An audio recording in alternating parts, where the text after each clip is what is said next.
కేసీఆర్ గారి స్థాయి ఏందో, రేవంత్ రెడ్డి గారి స్థాయి ఏందో నిన్న రాష్ట్ర ప్రజలకు స్పష్టంగా అర్థమైంది.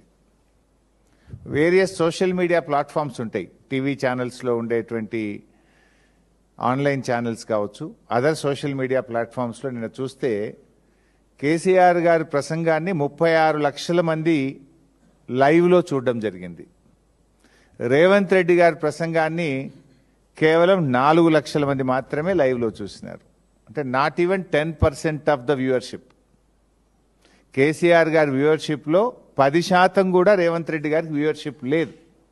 అంటే ప్రజలు కేసీఆర్ గారి పట్ల ఎంత గౌరవంగా ఉన్నారు, 2.5 ఏళ్లలో నీ స్థాయి ఎక్కడి నుంచి ఎక్కడికి పడిపోయిందో స్పష్టంగా అర్థమవుతుంది. దానికి ఇంకో లైవ్ కూడా చూపిస్తాను నేను.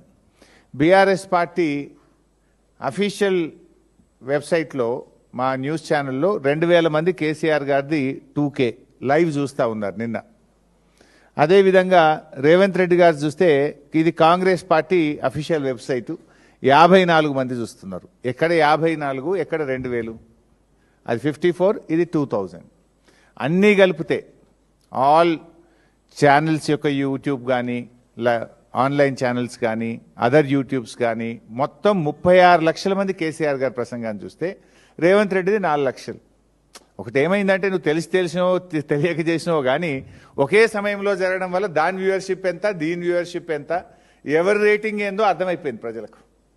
రేవంత్ రెడ్డి గారి స్థాయి ఏందో, కేసీఆర్ గారి స్థాయి ఏందో రాష్ట్ర ప్రజలకు మాత్రం కంపారిజన్ మాత్రం స్పష్టంగా అటు చూస్తే 2000 కనబడుతుంది, ఇటు చూస్తే 54 కనబడుతుంది. అటు చూస్తే లక్షల్లో ఉంటుంది, ఇటు చూస్తే వేలల్లో ఉంది. అంటే నీ పరిస్థితి ఏమైపోయిందో 2.5 సంవత్సరాల్లో ఇప్పటికన్నా తెలుసుకోను.